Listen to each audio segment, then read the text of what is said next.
ఈ రోజు గుంటూరులో జరిగిన రైతు సదస్సులో రాష్ట్ర ముఖ్యమంత్రి ఎన్టీ రామారావు మాట్లాడుతూ తెలుగువాడి రాష్ట్ర ముఖ్యమంత్రి డాక్టర్ వైఎస్ రాజశేఖర రెడ్డి మాట్లాడుతూ ఎన్ని కష్ట నష్టాలు ఎదురైనా అనుకున్న గడువులోగా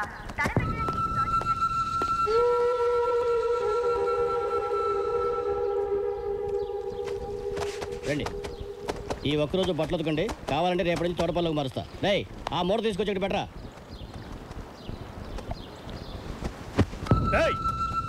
అక్కడ పడేసి వెళ్తా వెంటిపే ఉతికెళ్ళో. నాకు లోన పనుంది, ఇది మీ పని. ఏంట్రా ఎప్పుడు చెప్పకుండానే పనిచేసేవాడివి, ఇప్పుడేంట్రా ఎదురు మాట్లాడుతున్నావు? 4 రోజులు జైలు నుంచి బయటికి వెళ్ళగానే ఒళ్ళు బలిసిందిరా నీకు. నా ఒంటి మీద చేయబడిందా చిన్నాకి చెప్తా. ఏంట్రా చిన్న చిన్న అని భయపెడుతున్నావు? ఎవడ్రా చిన్న అని కొట్టొద్దన్న అన్న, చిన్న ఎవరు నేను చెప్తాన్నా. నువ్వు మీరు కూర్చోండి.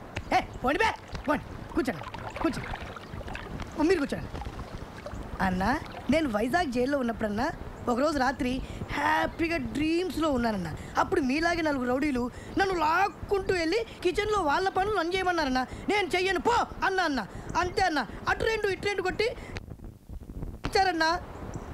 ఆ విషయం మా చిన్నాకు తెలిసిపోయిందన్న. ఆ 4 నన్ను కుమ్మేస్తుంటే అతి భయంకరమైన శబ్దంతో తలుపులు తెరుచుకున్నాయన్న. చిన్న లోపలికి వచ్చా. చీకట్లో అతని మొహం కనబడట్లేదు.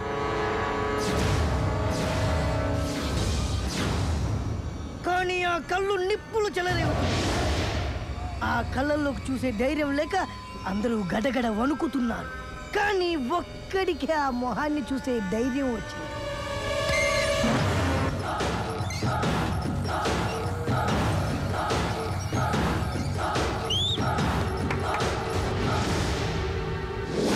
ఉగ్ర రూపం లాంటి ఆ మొహం, వేటకు పంజా విసిరబోయే పులి లాంటి ఆ చెయ్యి చూస్తేనే ఆ 4 సగం ప్రాణం పోయింది.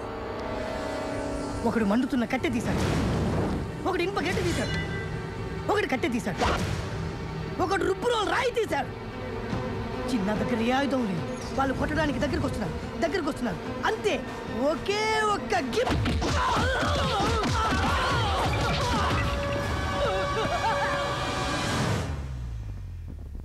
4 ఒక్క దెబ్బకే అయిపోయారు. ఆ 4 జీవితాంతం ఈ దెబ్బలు మర్చిపోలేదు.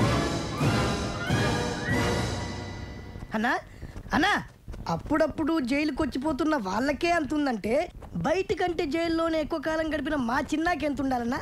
అందుకే అన్న, ఇప్పటి నుంచి మీ పని మీరే చేయాలన్నా.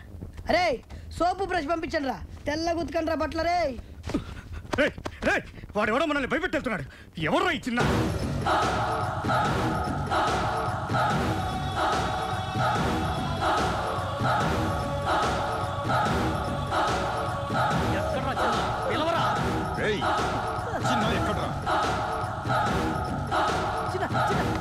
బోస్టర్ స్కూల్ నుంచి రిలీజ్ అయ్యి డైరెక్ట్గా ఇంటికి వెళ్ళాల్సినాడు. నీ ఆవేశం వల్ల జైలు దాకా వచ్చావు. నేను నీతో పాటు అన్ని జైల్లో కూడా తిన్నా. వద్దురా, నా మాట విను. తొందరలోనే రిలీజ్ అయ్యి నీ వాళ్ళందరినీ కలుసుకోవాలని ఎంతో ఆస్తి ఉన్నావు. చిన్న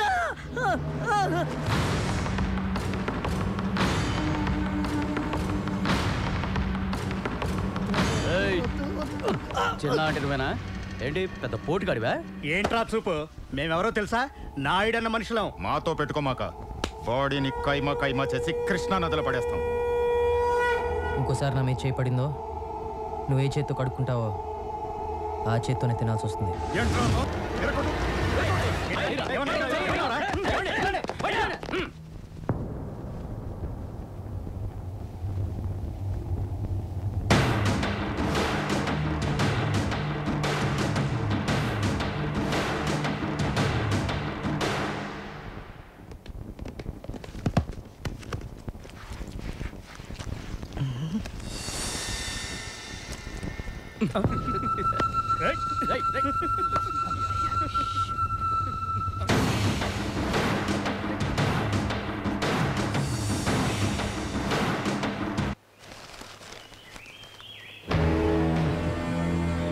రారా. థ్యాంక్స్ అన్న.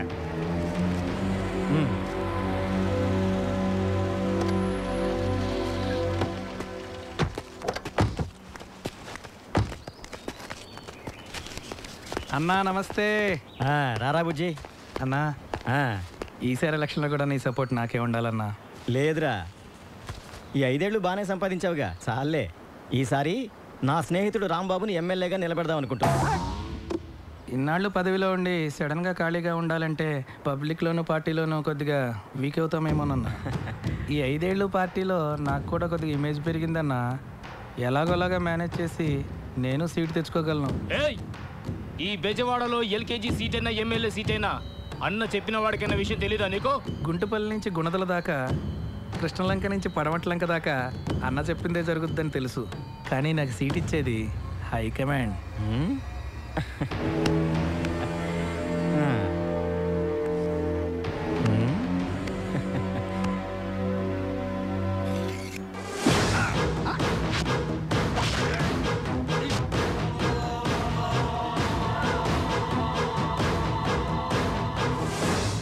రాంబాబు, నువ్వు నామినేషన్కి రెడీ అవరా?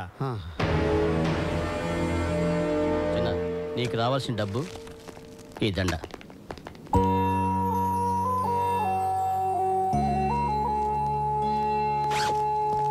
ఇన్నాళ్ళు నీకోసం నీ వాళ్ళు వస్తారని నమ్మించావు, కానీ ఇంతవరకు ఎవరు రాలేదు. బయటికి వెళ్ళి ఎక్కడికి వెళ్తావు? ఎన్నో రోజులు కలిసిమెలిసి ఉన్నాం కదా, వాళ్ళకి నాలాగే చూడాలని ఆశ ఉంటుంది కదా, వాళ్ళ దగ్గరికి వెళ్తాను. బయటికి వెళ్ళాక నేను మర్చిపో కదా. చా, అవేం మాటలరా. నేను చూడటానికి అప్పుడప్పుడు వస్తూ ఉంటాను. నువ్వు కూడా రిలీజ్ అయ్యాక నా దగ్గరికి వచ్చే. అలాగే, కలిసే ఉందాం. ఉంటాను రా.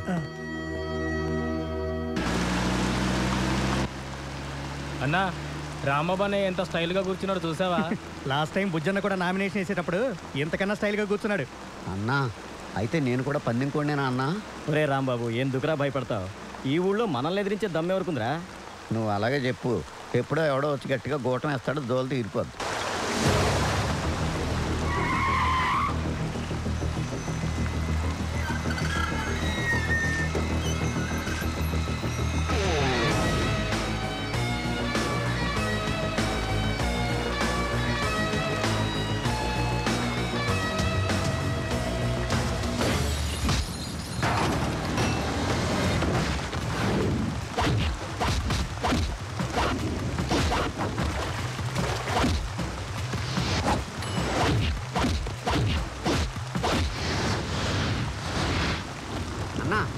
వర్షంలో సాంగే బాగుంటుంది అనుకున్నాను, కానీ ఫైట్ కూడా చాలా బాగుందన్నా. ఆ వర్షం బాగా కురుస్తున్నాయి.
బెజవాడలో నువ్వే పెద్దోడు అనుకుంటే నిన్ను తనటాకు వచ్చి నీ చిన్నోడు ఎవరన్నా?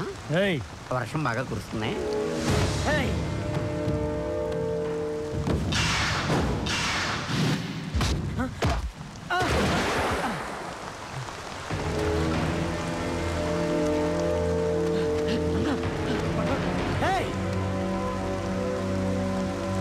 అందుకే పారిపోదామని చెప్పాను. నా మాట విన్నావా నువ్వు?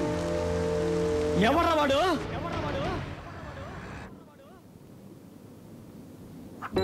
యమునా, యమునా, ఏంటమ్మా ఆ బ్రేక్ఫాస్ట్ డిషెస్ ఆ డైనింగ్ టేబుల్ మీద సర్దు. నేను ఆఫీస్కి వెళ్ళే టెన్షన్ లో ఉంటే అన్ని పనులు నాకే చెప్తారేంటి? నీకు ఇంట్లో పనులే చేయడం సరిగ్గా చేత కాదు, ఇంకా ఆఫీస్ లో పనులు ఏం చేస్తావే? భయపడుతున్నావు మరి దొంగని రౌడీని ఎలా పట్టుకుంటావురా? మరి దయ్యాల్ని భూతల్ని దగ్గర నుంచి చూస్తే చంటి పిల్లలు కూడా భయపడతారమ్మా. చూడదినా ఏంటండి మీరు చిన్నపిల్లలాగా? ఏంటమ్మా ఏం జరిగింది? చూడు నాన్న, ఇంట్లో వాళ్ళంతా నాకే పనులు చెప్తారు. ఎవరన్నా బంగారానికి పనులు చెప్తుంది? వద్దమ్మా, ఎవరేం చెప్పినా నువ్వేం చేయబాకు. పొద్దు నుంచి వాళ్ళ పేపర్ కనిపించట్లేదు, ఎక్కడుందో కాస్త వెతికి పెట్టమ్మా. చూడు తాతయ్య. ఎవరో బెల్ కొడుతున్నారు చూడమ్మా. ఏంటి తాతయ్య నువ్వు కూడాను? కొంచెం చూడమ్మా. అబ్బా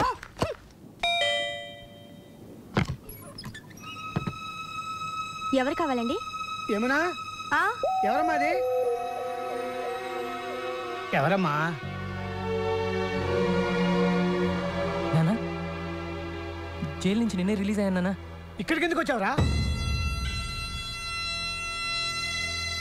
చిన్న మళ్ళీ ఎందుకు వచ్చావురా? సచ్చావా బతికవా చూడటానికి వచ్చావా? బతికుంటే మళ్ళీ చంపడానికి వచ్చావా? తాతయ్య రే ఎవడ్రా నీకు తాతయ్య? రే వాడిని వెంటనే ఇక్కడి నుంచి వెళ్ళిపోమని చెప్పు. చెప్తున్నాడు కదా, వెళ్ళిపో. నాకు మీరు తప్ప ఇంకెవరున్నారు నాన్న?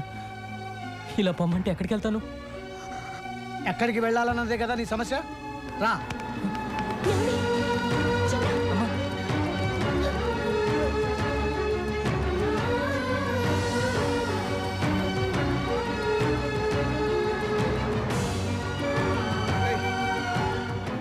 చూడరా, ఎవరెవరో ఎక్కడికెక్కడికో పోయి బతికేస్తున్నారు. నువ్వు కూడా కనబడి రైలుకి ఎక్కడికైనా పోయి బతుకురా, మా దగ్గర మాత్రం మళ్ళీ రాకు. మీ అందరినీ చూడాలని మీతో కలిసి ఉండాలని ఎంతో ఆస్తి వచ్చాను నాన్న. మేము ఆస్తులు కూడబెట్టకపోయినా ఆనందంగా బతుకుతున్నారా? మా మధ్య నీలాంటి వాడికి చోట్లేదు. ఓ అలా అనొద్దు నాన్న, నేను ఎక్కడికి వెళ్ళాలి?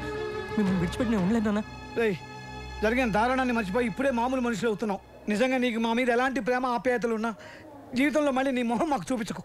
అదే నువ్వు మాకు చేసే సహాయం.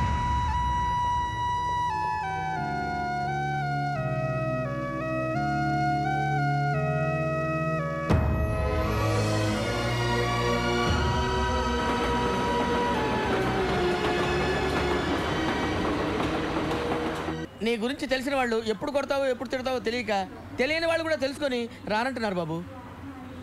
మొన్నటికి మొన్న ఎవరినో తీసుకొస్తే వాడినేమో తన్ని పంపించావు. అరే మరి తనక రాత్రి అయితే చాలు ఆ నాయాల మందేసి వాడి పెళ్ళాన్ని కొట్టడమే సరిపోయింది.